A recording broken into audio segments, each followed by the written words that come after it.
Innovation in school. COVID is having kids run out of certain systems. What's happening?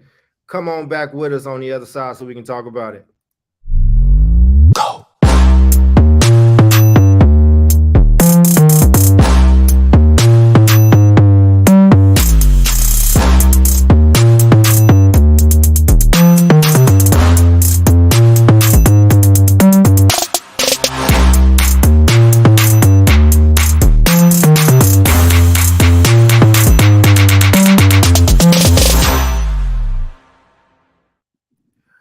Welcome back, everybody, to another episode of the South Star Classroom. That's David. That's Omar. Our new fourth is out in the world. She'll be out for a few weeks, but she's still here. She's rocking. She's back somewhere showing us some love. She just sent us a message. But I am not in my home studio right now. I'm obviously out on the road. But I'm happy to be here with you all. And I'm going to just see how you guys are doing because it has been a trying last few weeks for me. So I need to check in on my friends. And because David always has the brick wall up, we have no idea where he is. So how are you doing, Mr. Castillo? Good. I'm doing well. I think I might have to drop out and drop back in here shortly. Having some computer issues. So why don't I do that and then you can come back to me. It's all good. You know what? Me and David me and Omar need to catch up anyway. So you do your thing and come on back. Do that. So, how you been, man? What's going on with you, brother? Man, it's been a crazy couple weeks, man. It's good to see you all. Just hanging out here in Texas. It's windy. It's cold some days. It's hot others. It's like 72 degrees. We're in the middle of financial audits. We're in the middle of that like crazy time when every single deadline for Texas schools is up. And I'm like, all right, man, listen, like, I'm going to see myself on the other side of this. And once I do, y'all see me in the mountains skiing, man, up in Telluride, man. That's right, man. I'm surprised you even back in Texas right now, man. Is the state buzzing? I know y'all got the Super Bowl on Sunday. I don't know. I mean, Texas is absolutely a football place. So not y'all don't have it. Arizona got it. I don't know why. Arizona's got it this year. Yeah, that's exactly right. Man. Which is super funny. Yeah, man. I will say this about Arizona, man. Like, these people know how to party. And what I mean by that is, like, there's a, I don't know if you knew this, Doc, there's a golf tournament every single year in Arizona, the same weekend as the Super Bowl, that is supposed to be this, like, lights out, end all of be all parties. That happens in Arizona every year. So they are hosting not only that golf tournament, but the Super Bowl. I tell you, ladies and gentlemen, if you got a ticket to Arizona, this is going to be like the party of the year there. Unfortunately, I won't be able to be there. I got too much work to do. Working this Saturday, maybe doing a little bit of work this Sunday, but things are all right, man. Things are all right. You know, man, we're coming out the other side of this. What's going on? Where are you? You know, I'm in DC. I'm in DC right now. I will be speaking tomorrow on this panel discussing literacy and Black folks, and I'm really excited about it. And but I mean, I was always going to make it, but I think last week, I think I told y'all that a pipe burst in my house. It was that little ice to freeze storm or whatever. Yes. And so it costs so much money to get it fixed. I mean, it was thousands of dollars. We had to go through drywall. We had to do a bunch of stuff. And basically what it was the house is old. Like, it's a really old house, but it got flipped. And here's the thing, when people flip stuff, they change the outside. They don't usually update the guts. So it was somewhat of a blessing in disguise because, like, those pipes were through, man. Like, we took those pipes out and apart, and the pipe that goes directly into my own personal sewer. And it was just like, it's just like those pipes were done, man. So they were old iron pipes. Like, we switched to PVC pipes and just, but it cost a lot. But it brings me to some of the stuff I wanted to talk about today, because all this fancy book learning I got, Omar, all these degrees I got, I can barely fix a flat, man. I can't fix it. I can't do nothing with my hand. And what it was making me think about is one of the themes that we're talking about today, and that's innovation in schools. And there's a really like awesome story that David's gonna tell us when he gets back. But what I was gonna lead in after that with was just this idea: like, are there schools that are really innovating, not just not just making a better mousetrap, but like truly innovating. Let me give you an example of what I mean, right? When I was in school, I played basketball. I went to practice every day. If I had to do something before school, I went and did it. Like I was very, very committed. I also saw some people that had like, they would be excused on Fridays to go and do, to go and do like shop or whatever the case is, to like leave with those things. Why is it always you have to choose between being college ready or a vocation? And let me tell you what I mean, right? Katrina happens, right? And wipes all this stuff out. But then eventually some people come back. A lot of people stay in Houston, and other places across the country, but people start coming back. What if we would have built top-notch academic schools, right?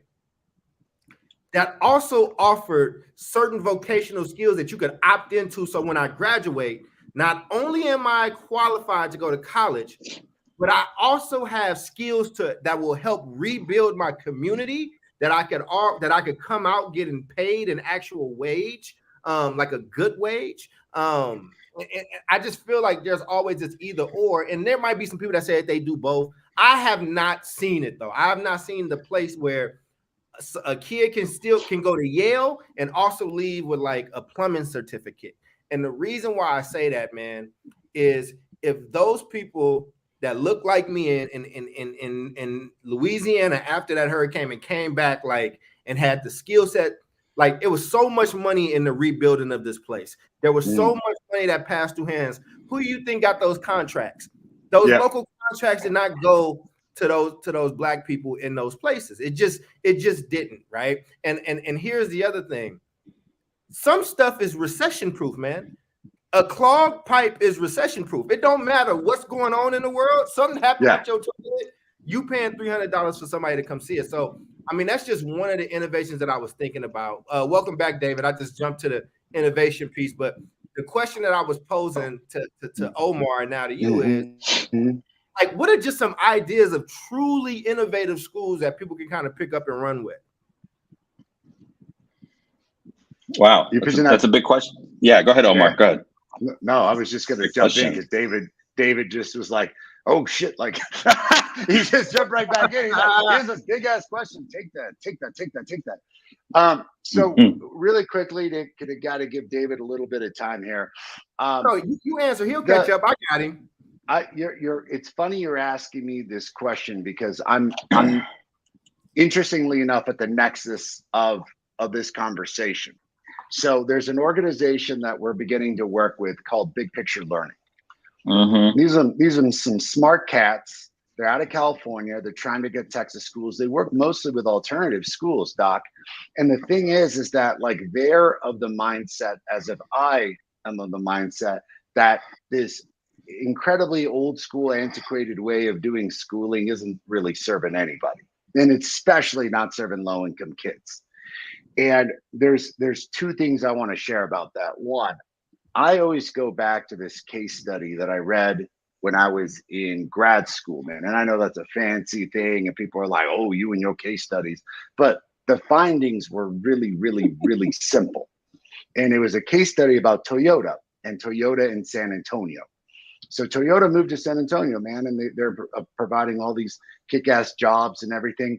And they just straight up asked, like, the head of the company in San Antonio, like, listen, like, why are you recruiting like these college kids?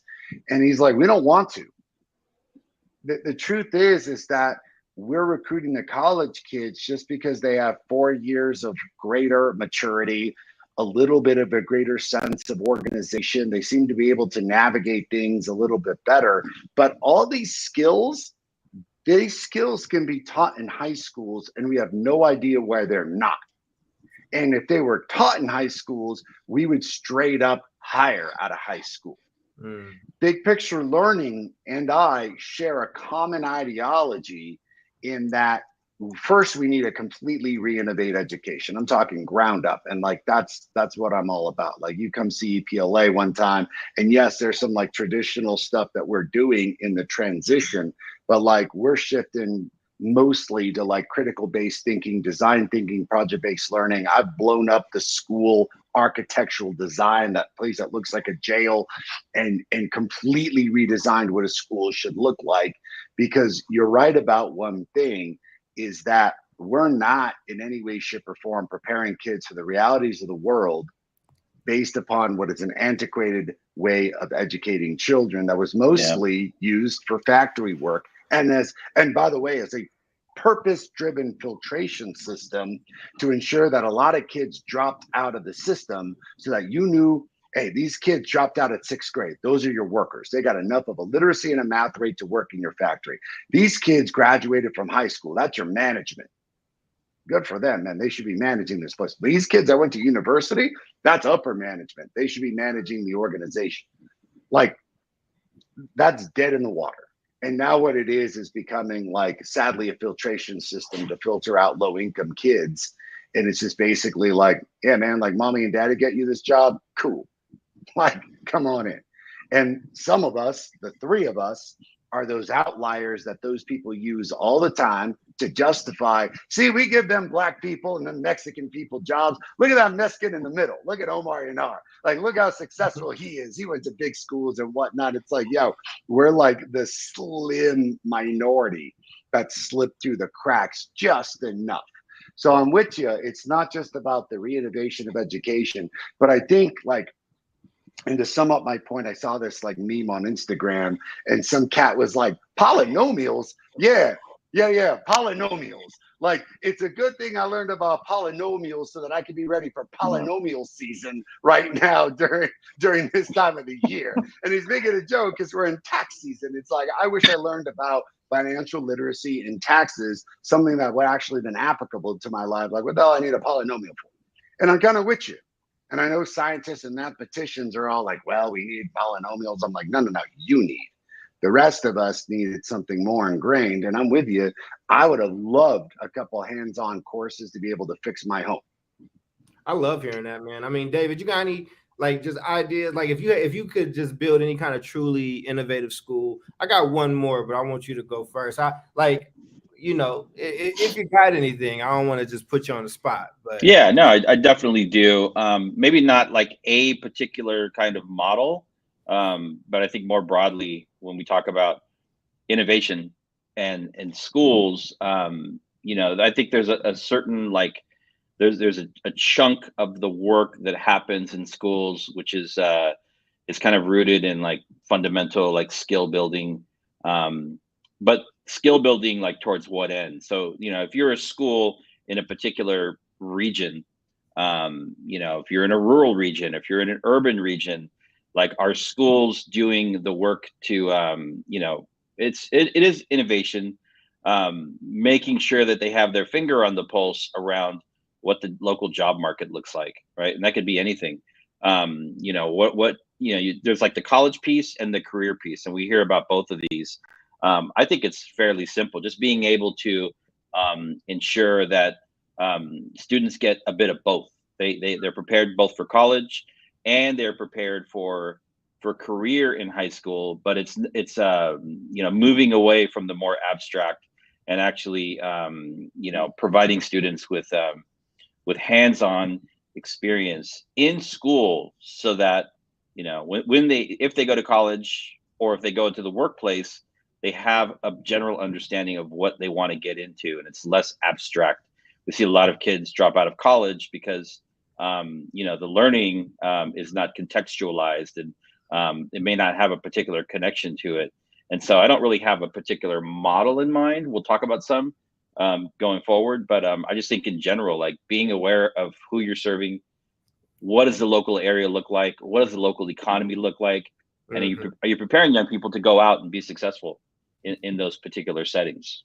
Man, I love that. I had one more. I mean, I got a lot, actually. I just sit and think about different type of schools, but I think about the type of that I would have wanted to go to. And I think one, if there was a sports business academy high school that I could have went to, I played basketball, and I wanted to be Jerry Maguire, man. Remember that show Arliss Michaels used to come on HBO? I loved Arliss. I loved Jerry Maguire, but I didn't see that happening in real life, so I didn't know I could do that. But what if there was a school, and I played ball, that had your regular curriculum and all that stuff, but it was a school designed for athletes, but not just of the plan of the sport, but the hundreds of jobs around it. So from sports writer to editor to, you know, being able to run a station, like the history of sports, like everything in sports right now. One of my friends played for the Warriors for a long time. Everything was analytics, right? Like they knew how many times he dipped to his left versus going to his right. Like there's so many jobs but just tacit knowledge and information that you need to be able to do it, that you actually could fill out a full high school curriculum while also like teaching kids sports medicine, while also like, I mean, you could have an unconstrained high school catalog where kids are leaving smart, able to do things, still able to go to college. They're able to do something in a field that they love and that genuinely excites them. And it's just something that feels different. And these are skills that you don't have to use in sports later. You know what I'm saying? But we have so many Black kids. I was one of them, right? I loved basketball. I was decent. Bruh, 400 jobs in the NBA. 400.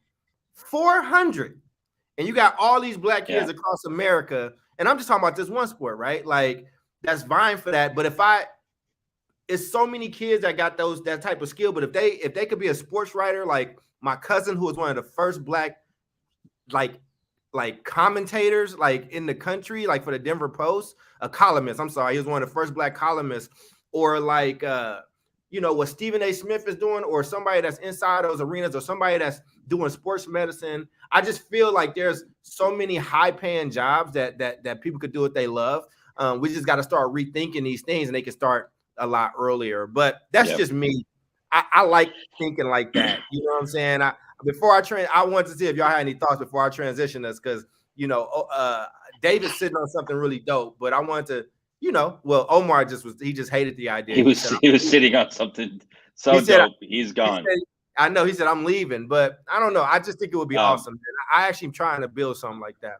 I'm glad to hear that Omar and his organization are working with the Big Picture organization. They're a great organization to be working with, and they are probably on the leading edge of like not like redesigning schools from the inside out, but like really kind of, you know, they like to say blowing up the model.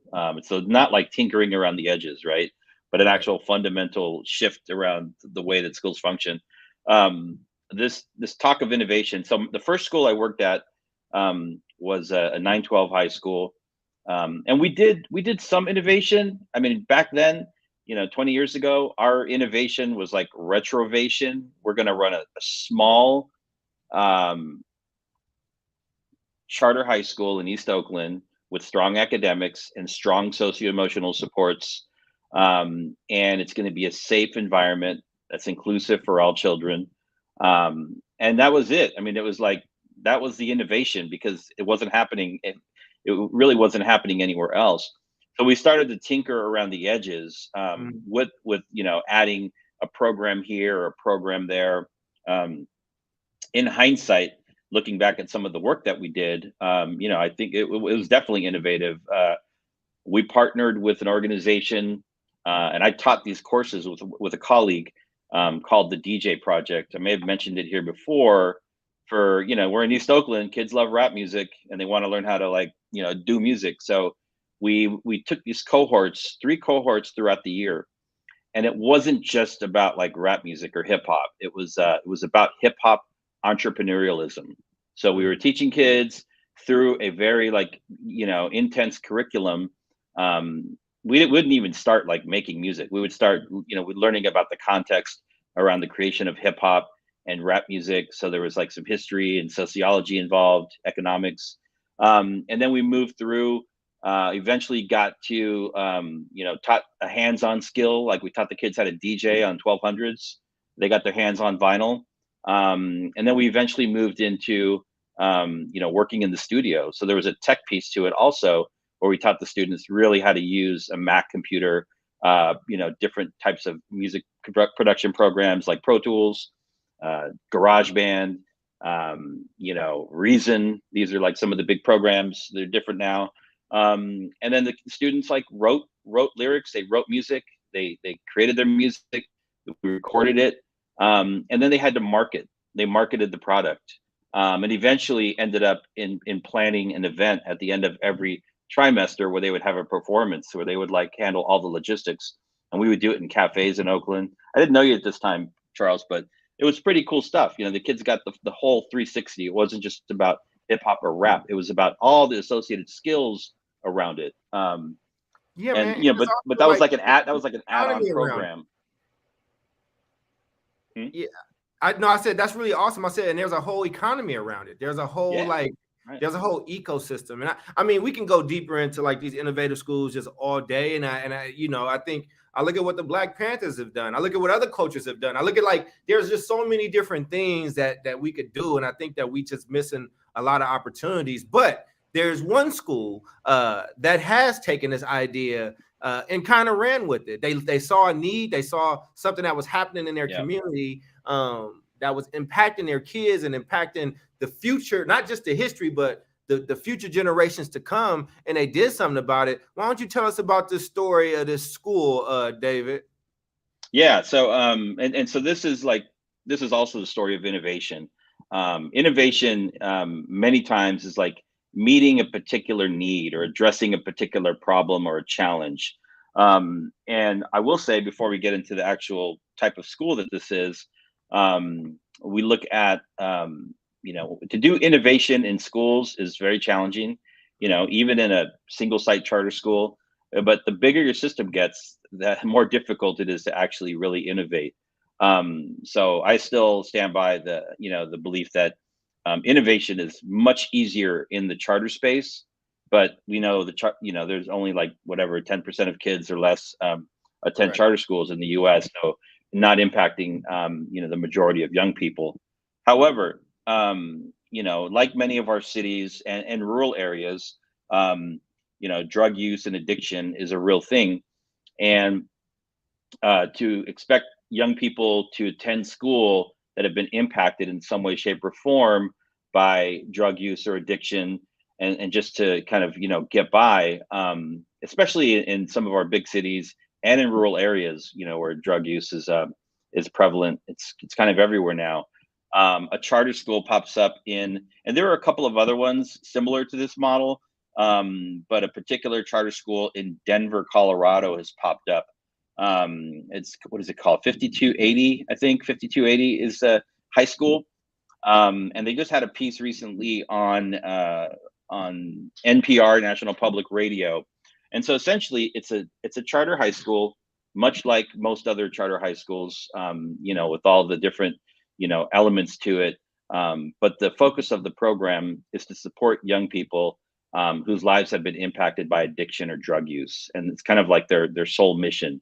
They have to do all the other things that charter schools have to do, in terms of, being a fiscally sound organization and hitting certain benchmarks, but they actually measure different things before academics. They actually use, I don't know how they do this, but they do really intense like survey work. So they're constantly surveying their young people and their community and their staff.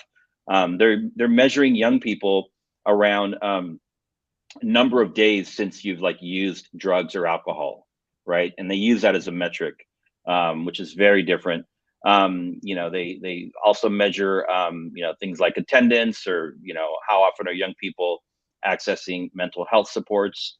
And they've created an environment for young people to come that essentially what they say is like free of, drugs. It happens time to time, but it's essentially a space where the young people have showed up and they're like, we don't want drugs in our school. We don't want access to it. And they do provide, pretty intensive counseling for young people, but it's just like an innovation. There's a need. There are young people that, would not thrive in another space. And so how can you create an environment in a particular region that is addressing a need that is in the community? That's low-tech innovation. It's like human innovation. Mm-hmm. Yeah. Welcome back, Omar. Yeah, man. I keep getting booted off. I gotta like restart this computer or something, man. It is bugging out. I'm excited to hear about these schools because I think ultimately, like, we need to start thinking about, like, I don't know, dude, like redesigning what the purpose is of education and like, what are the community needs and what are we trying to accomplish? And like, I keep hearing comments, like in our chat, like straight up, like sports business and entertainment business are two areas that we want to expand on. Before I got booted off, I wanted to tell Charles, you got to come visit EPLA. We already did it. So our high school program is going to focus on teaching students entrepreneurship and like straight up helping them design their own businesses in high school. And I mean, like, not just teaching them, helping them actually acquire the licensing from the Secretary of State, helping them register, helping them actually develop a business model, like practical things where they're using math in order to decipher this is the budget that we need to operate this business. But in addition to that, because sports are becoming such a prevalent part of our school, teaching students skill sets within those business practices, because like that, you're right, there's statisticians, kinesiologists, reporters. I mean, operations management is huge in the sports world.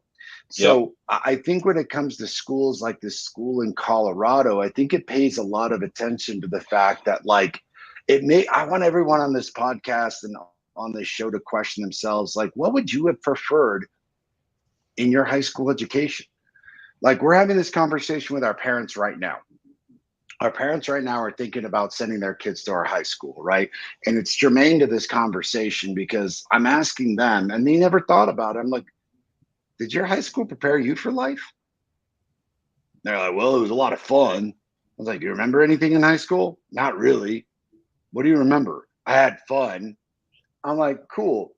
And yet you keep sending your kids back to the same high schools expecting different results.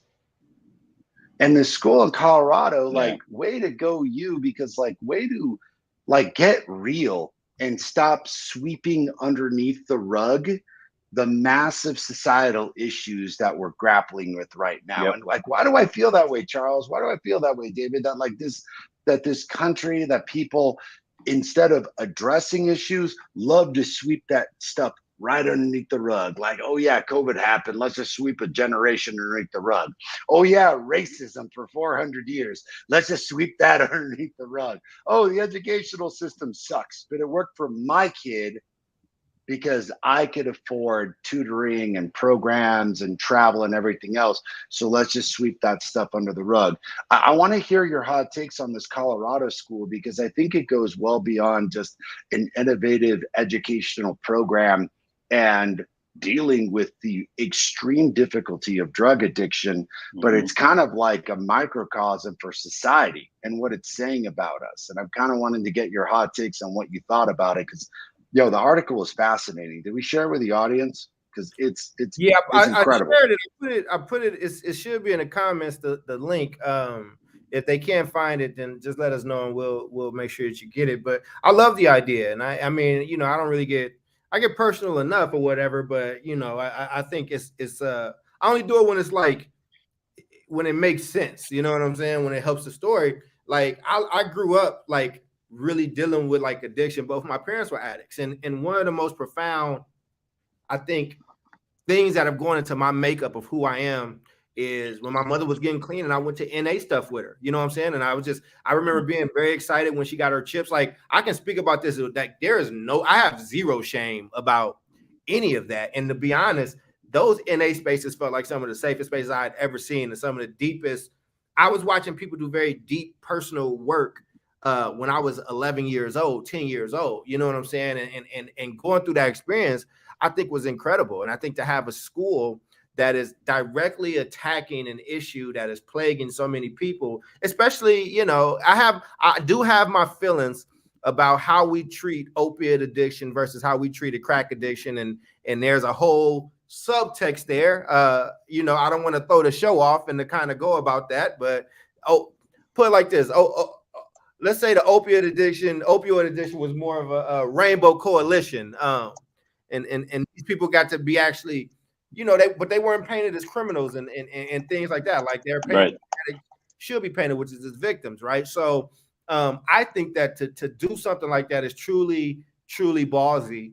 And I think that is something that's needed. And that is my thing, right? Like when the hot take for Omar is, when are the smarter people of us that want to build schools, design schools, when are we going to stop being punks and actually build things that builds a better community of ours? I think this is in the same vein of what I was thinking about for Katrina, or potentially in Oakland or Detroit, where what if we were actually, if kids were leaving with the skills to rebuild their own neighborhood and not have to wait for gentrification to come in and push them out, while also being able to be, have an actual good wage because that job requires it. And I think that schools should be able to solve societal ills, and they should be very localized entities. And I think that they should be dealing with what the issue is in that space. And so I take my hat off. That's my hot take. I tried to stretch it so O could get back in here, but David, what about you? That you got my blood boiling, Omar. I love it. Good, man. That's what we're trying to do on the show, man. This recovery high, it's one school. However, you think it's a school, it's serving a particular need, and like, why don't we have one in every city or in every like rural area, right? We should, and there are other models, but it's one of the things around education that, as much as education doesn't like to like talk with itself, and share the innovation, and like, hey, let's try to replicate 5280 in El Paso or 5280 in Oakland or in Chicago, right? Similar programs. I recently had the opportunity to work with a charter high school in Oakland that does similar work that 5280 is doing. It's kind of it's not a continuation high school, but it's a school for young people that, if you check off on a box X number of at-risk factors, like this is the kind of school that it is. Pregnant teens, teen mothers and fathers, formerly incarcerated, drug issues, domestic violence, unhoused, schools that are serving the most highly impacted demographic. It's called Alternatives in Action High School. And man, these people try to shut it down on renewal. And we said, no, we fought back and we got it open for another 5 years, which is crazy. They try to shut it down, man. And I'm like, where are these children going to go to? But we won, the kids won, the community won. And it's interesting because I think where you can, sometimes we think of innovation, we think of like technology and these things, but really some of the best innovation is happening in some of these school settings that are kind of like the last stop before children are pushed out of the system. Yeah, I got to interrupt really quick. Why were they trying, like, what was the justification for shutting that down? Who's in the room? And it's like, oh man, F these kids. I want to hear what their justification was for shutting that down. It's like, I don't know what the justification was, but I will tell people, don't hate charter schools more than you love children. Mm. There you go. Well, that was way that was what I love David for being actually taking the high road and he fights these people. I mean, it was politics, man. It was, man. It's crazy. It is. Here's the thing. Sick. We talk about school education in the context of community, but sometimes we forget to also talk about this as the business of schooling. And there is people are looking for crowd share, man. They're looking for market share. And what happens is that in places like Oakland, we speak these things and we'll say, we trust parents, we believe in parents. And then like these schools will pop up and then parents make their choices and they're not choosing the things that the district wants them to choose. And I think that it is, and I think kids end up being in the middle of that stuff. I think most kids are like me. I think most families are like me in the sense that don't really care the apparatus of the schooling. Don't care if it's a district school, a charter school, a private school even, right? Like, and as we might see in the middle of this show, the growing use of homeschooling. Like, whatever's going to get me to the goal that I have, we should be able to use it and have it. And I think that, so that's what it was, Omar. Much similar to your campaign, that people didn't hear or see a smart man who has done this work, who cares, who has the credentials around it, who has put his blood, sweat, and tears in. It was, you are part of this faction that we don't like, so we got to take you out. And sometimes you get what you pay for. And we have been paying for a petty ass system that we tend to accept that does not educate kids. But in the Oakland Unified School District, there could still be somebody on the third floor that's been there for 30 years that you got to give your triplicate, hey, I need to get my reimbursement. And instead of using a machine or using technology, we got this person here because districts end up being large job providers. And when schools like AIA come into the fold, it disrupts that. And we don't like to talk about it. It seems like we also don't like to talk about solutions, because the funny thing about the United States to me, Charles, is that like it's so short-sighted. I think this is just like humans in general, man. Like I could have this conversation all day, and it's like, all right, let me see if I get this straight. Y'all don't want to spend this money on these kids now.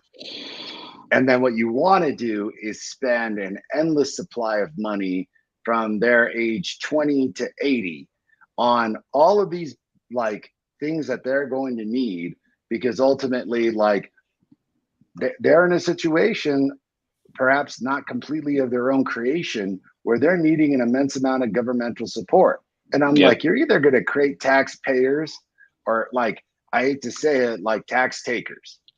And look, I'm liberal as hell. I'm all for social programs.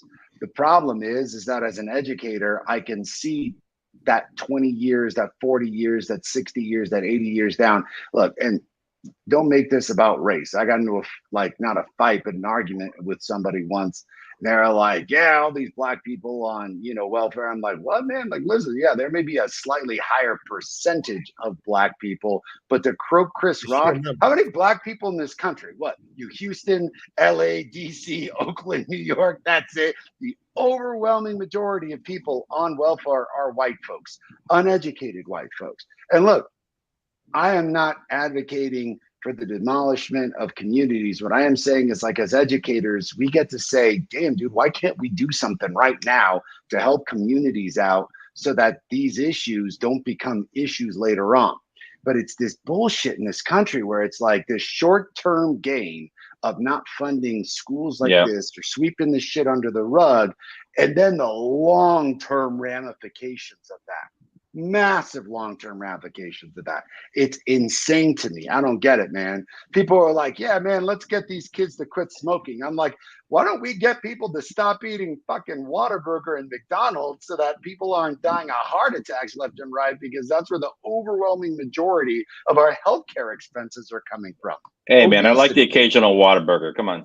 Hey, man, listen, people love themselves some Whataburger, but I gotta tell you, man, if you can't stop putting down that fast food, you're gonna wind up in a huge scenario that is costing taxpayer money. And it's this kind of mentality that shortchanges kids, shortchanges communities, pisses me off. But I think this is a good segue, because I think people are so pissed off, Charles, that they're taking their kids out of the schooling system altogether and schooling them at home. Ain't that right? I think they are. I think there are, and I do think it's a good segue. But before that, you know what I'm saying? Like, because you've gotten us excited. You got me excited. Yeah, I'm like, my face is getting red and all that good stuff, man. Yes. That's the whole point of the show. I want people to get excited and angry at the same time. Well, and I think that there's, I would actually push and say that I think these people are playing a longer game, and I think they do think in a long haul. And I think if you ask where their kids are going, their kids are not in that. This system, our traditional public school system in these poor neighborhoods, are the financial ecosystem for people who take that money outside of that place. And they do not send their kids there, but they want you to send yours there and want you to not have a choice because their kid is getting a good private school education. And now that my blood is boiling, I think you should listen to our sponsor who can bring us all down a little bit. We need it, baby. We need that meditation. Do you feel overwhelmed with an invincible feeling of sadness? At Meditative Bliss, we will help you overcome the inexplicable stress you get from the boring routine chores and attain the solace and inner peace your soul has been yearning for. This innovative medium will be a source of the most peaceful and relaxing free music. So get ready to experience a euphoric treat for your spirit. Visit us on YouTube and Spotify anytime. Meditative bliss. Serene your soul. Yes. So woosah. Go. Let's woosah. That's what Woosah. Omar is just left to go do. Omar has left us again. He's gone, man. He went up. He's like floating right now. You know, that's what he went to go do. But yeah, I would just say, I mean, on this innovation thing, before we move into this next section, right. you know, I want to say, you know, innovation like pre-pandemic was definitely a thing. People were experimenting, innovating, doing good work. Pandemic happens, right?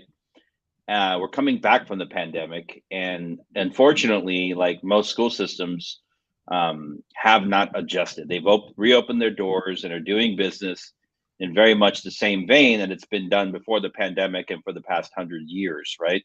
But I still think, you know, the opportunity is here. It is now, to innovate, because not one particular region, but like the world has fundamentally changed, right? And school systems, they are slowly adapting, not quickly enough. But it's everything from, you know, much a way heavier focus on school culture, social emotional learning. We're seeing some of that. That's innovation, right? But again, it's harder in a big system, man. These big systems, you innovate in a big system, and you actually have success with innovation. But if you don't invest in it, if the money is there, you provide the training, the professional development, and there's a long-term commitment to it from leadership.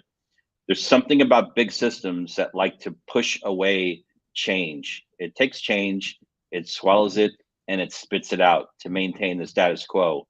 This is like an economic theory. This is not like made up stuff, you know? So, maybe part of the innovation is like breaking up our big school districts into smaller units that can be more localized and like hyper focused on the needs of children and families and communities in a particular area, as opposed to like a huge metropolitan area, right? Man, well, I listen, man. I think that, again, the same way that markets tend to right themselves, I think that people tend to do the best thing that's for them, regardless of what's happening in the system. So there's this other story that David, that you introduced to us. What is happening in these streets post-COVID, man? I think, man, with their feet. Yeah, I mean, you're seeing it. I just saw something about like Seattle public schools are going to go through a massive consolidation. I mean, to put it bluntly and broadly, I would say what's happening is, coming out of going into the pandemic and then coming out of the pandemic, parents of all backgrounds are paying a lot more attention to what's happening around their child's education. I also think that, a lot of parents have discovered, this concept of school choice. I think a lot of people just thought they were like stuck in their school and that's where you send your kid. So parents are like exploring different options, private schools, charter schools. And then we're seeing a big, huge growth in the homeschool sector, right? And so that's what's happening. I think the numbers are pretty dramatic. What is it? Something like 1.4 million children across the country, or it's something between 1 and 1.5 have left public schools, right? And so yeah, we've got this up. This is a little hard if you're watching on your screen. Yeah, let's pick a place and I can go zoom into. Yeah, that. I mean, I think the big part is just the right hand side under homeschool. This shows basically an overall drop across the board in public schooling. It shows some gains in private schooling, and this is fresh data. This just came out in a research paper like this week. So if you look, it's like state by state. In some states, still the N, which is the overall number, can be small. But if you look at Florida, these Florida people are not messing with government schools, right? Florida, homeschooling from fall of 2019 went from 106,000 to like almost 150,000. No, not almost. It went to more than. It went to 152,000. That's 40. Yeah. And so you can see that kind of across the board. How this shakes out It's mostly we're seeing a huge growth in and around the area of homeschooling. I think we should do a show on that at some point, because within that category of homeschooling, that can mean a lot of different things. And as Omar mentioned earlier, like the funding mechanisms for homeschooling are changing, especially with the creation of some of these education savings accounts, which we should probably dig into more. But yeah, that's what we're seeing. So again, big, large public school systems, you have a choice right now. That's to, do nothing and do more of the same, and you will continue to lose enrollment, or innovate and figure out what families need and what young people need and respond to their needs. Cutting off competition. Go ahead. No, I was gonna say, before Omar jumped in, I wanted to just, because you said a lot, and I wanted to just do one more. I just want to do a voiceover on what this is, because I want to make sure everybody's following. Yep. Since COVID has happened, in the traditional public schools, right, in these states, and all of them are unlisted, but there's a significant amount that are listed here. Yep. Traditional public schools have seen a cumulative drop of 2.87%, so about 3%, which turns out to be a lot of ADA funds. Private schools have seen almost double that, 4.41%.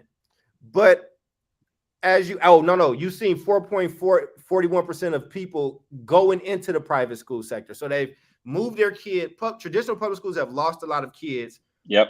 Been a 4.4% rise in private school enrollment. And there's been a whopping 30.38% rise in homeschooling. In some places, a 197% increase in homeschooling, which is in the DC area, which I happen to be in. I have a lot of commentary on that, but I just wanted to. This is a communist country and society, regardless of how people feel about. I'm a capitalist, not communist. You said communist. I was like, what are you talking about? No, not yet. Right. Not yet.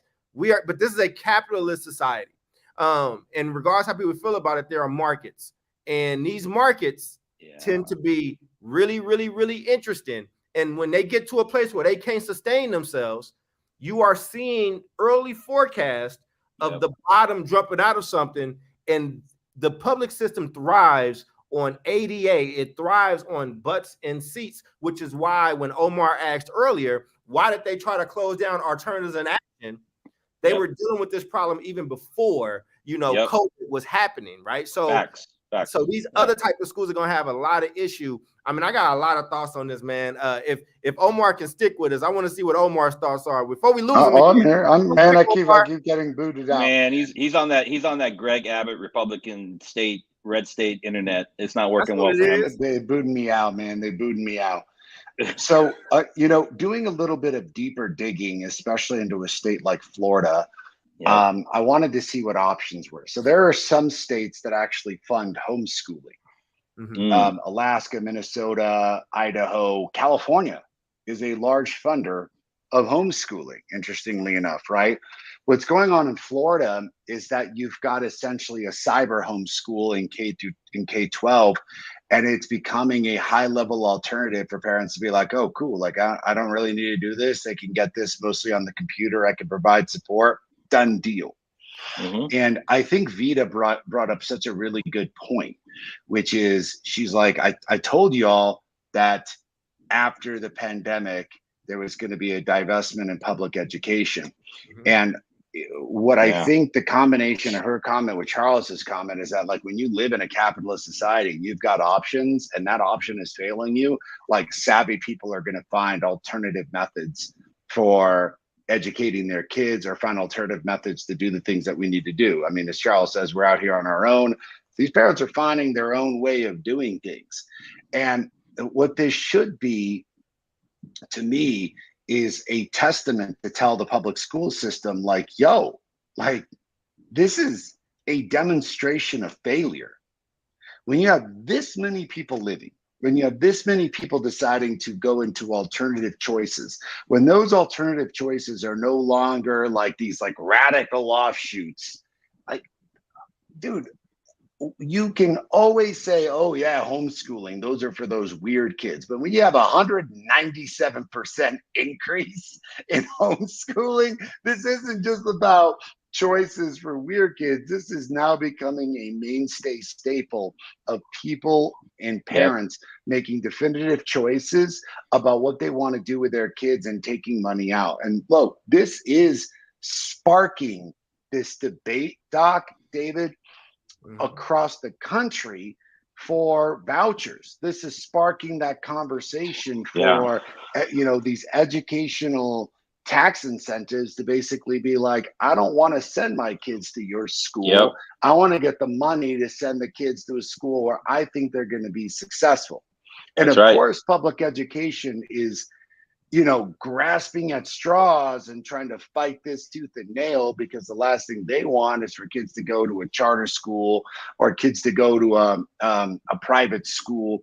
And look, we can have a debate about that all day long. As Charles always says, I don't give a shit where they go. Parents have the choice. They have the right to make that choice. But this is the proof that demonstrates that there is a high level desire by parents to move out of the public sector and move their kids into different alternatives. And like, you can't deny the statistics, man. Yeah. And it's starting right now. I mean, we've talked about it a couple of weeks ago. It's blooming right in the red states. We're seeing it all across, a number of different Republican-led states. And we're also starting to see it in some Democratic led states. And so it's not something that you can just push aside, as Omar says. It's like there's a force, there's a movement, and every state, every political party, every politician is going to eventually have to grapple with this, because parents of all different backgrounds are, like I said, they're paying way more attention to the education that their children are receiving or not receiving. And as Vita said, Black parents especially increased homeschooling. I would love to see maybe that the data that we had there. We don't have it broken down by race, but if you disaggregate that, I think you're going to see a lot of interesting things in terms of some of the strongest growth. And I think like what we probably saw, and you saw more of, David, in Oakland, because you just were there longer than me and you're older. I feel like the Latino community was more trusting with the charter system and was able to get that kind of going more so than Black folks. And I think Black folks, we might have been a little bit more resistant and a little bit more like loyal to that traditional system. But now that this homeschooling thing is kind of happening, I think that they're just like kind of fed up. And as we kind of go into final thoughts, man, I just got a whole bunch of thoughts. I want to make sure my final thoughts are too long-winded, man. So I'm gonna probably let y'all go first, because y'all might say the thing in there, man. But I think like people are fed up, man. And at the end of the day, like, you can't keep talking to Black, brown, poor people that have been mistreated and misused over and over again about being loyal to a system that has never loved them. Like, I think it's insulting. I truly think it's insulting. The job of a system is not for me to be faithful to it. The job of that system is to like make sure that I want to be a part of that system. And you do that by good results, not lying to me and telling me that anytime you do something good, it's because of y'all, and anytime something bad happens, it's the system. That's a slap in the face. You fellas, go into your final thoughts. I will do the meditation while y'all are going, and I'll be ready for my final thought when it comes back to me, man. This is I mean, Omar, do you want to go, or you want me to go? Let's Omar go before we lose him. We're gonna lose him again. Yeah, man. Yeah, I'm always, man. I'm getting kicked off of this red line system, man. No, I think my final thoughts are simple, right? And if we're basing the entire show on innovative models of education, and we're talking about schools like in Colorado that are dealing with high level issues like drug abuse, if we're talking about schools selfishly like my own, that's putting a heavy investment into entrepreneurship, sports related jobs, and even thinking outside of the box and saying, how do we send our kids not just to like vocational stuff, but I mean like How do we train our kids to go work at Tesla and Google and Microsoft straight out of high school, perhaps with an associate's degree for free from high school, into the desire of parents linked in to, we're taking ourselves out of the public school system. I think what COVID demonstrated, to link this all together, was that public school systems are exceptionally disorganized. And like, classrooms are disorganized, right?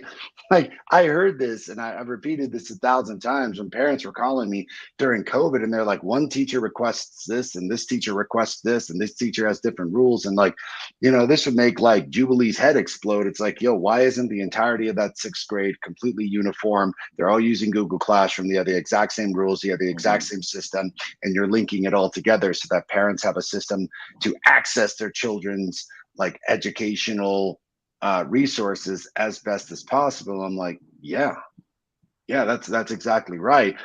And it's because you're right about one thing. Very large systems are extraordinarily bad at innovating things because there's not a necessity to do it. And this is my beef with a lot of the public school systems, is that we're continuously always going to get kids. So why do we need to innovate? Because we're always going to get kids anyways. So what's the point? And we're going to keep churning out these results. Well, this is the point, public school system. You have a massive exodus, and that exodus is only going to continue. And now you've got laws that are going to go into the books eventually that are going to give parents the financial resources to not choose you. And then what? And therein lies a problem, because I think this could be a value add for a lot of low-income families having the choice. This could cause huge alarm because a lot of those low-income schools are going to see themselves, shut down, which is going to bring communities into crisis because a lot of those parents may choose a different place and may cause greater levels of segregation. We don't know. But I will say this, for those of us that are continuously driving innovation in our schools, parents are going to choose us.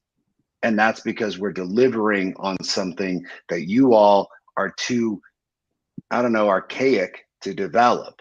So hats off to the school in Colorado. Hats off to the schools that are consistently innovating and pushing the envelope, because if we don't, no one's going to choose us. And the thing is, that choice is based in logic. What is going to prepare our kiddos for success in the future? And clearly, like, parents are not thinking that the public school system as a whole is going to do that. And I don't blame them. Yep. Yeah, I think two things.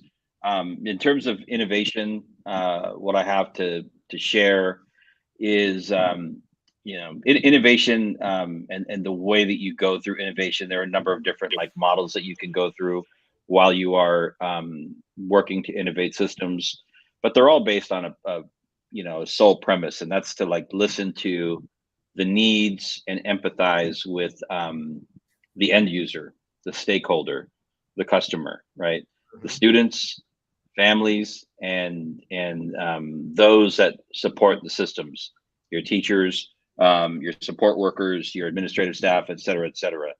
So, I think that's one thing that hasn't changed. And when we're seeing big enrollment drops in the public school systems, it means that they are not listening to the end user, and that's a core fundamental. Even if you're not looking to innovate, but especially if you're looking to innovate, is making sure that you're tapped into that.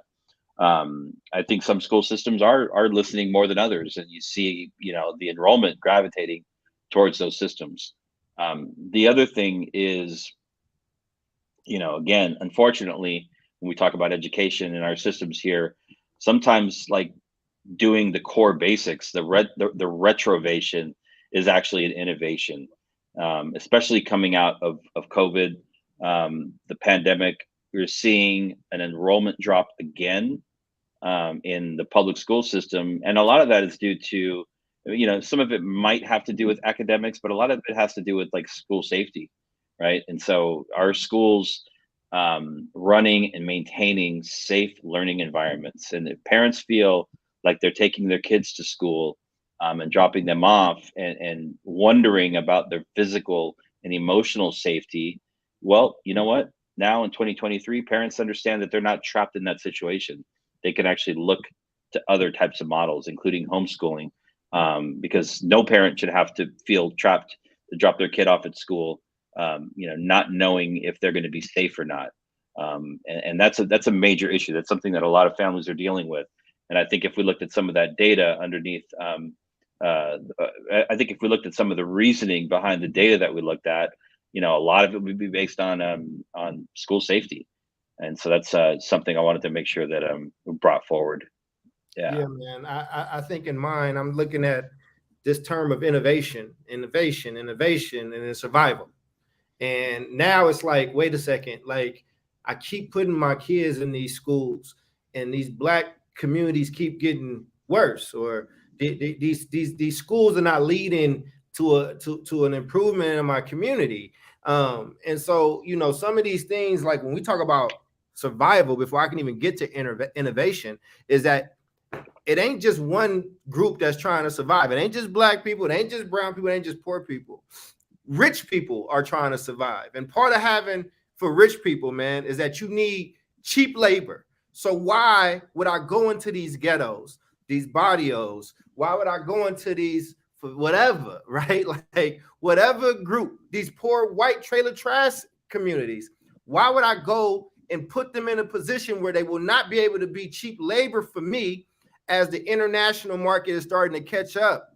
You know what I mean? Like, we don't make a lot of things in this country. We treat our immigrants like crap. You know what I'm saying?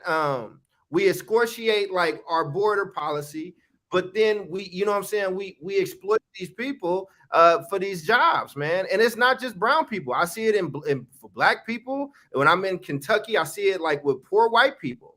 And when you can pay somebody cash under the table, you know what I'm saying? You can keep those business prices low. And I think that we got to start having these real conversations. This stuff is not about just cutesy education and who can pass a test. Right. This is about economy.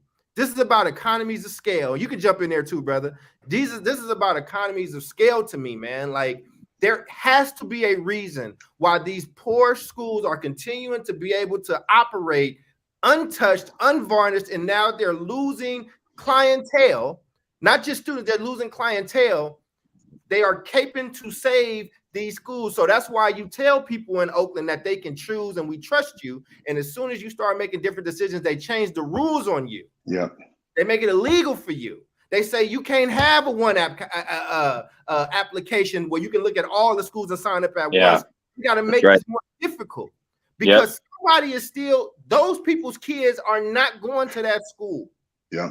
So now that homeschooling is on the table, and now we talk about innovation and survival in a different type of way. Now we're saying David is looking at his kid and he's saying, young man, you are my son. What do you want to do?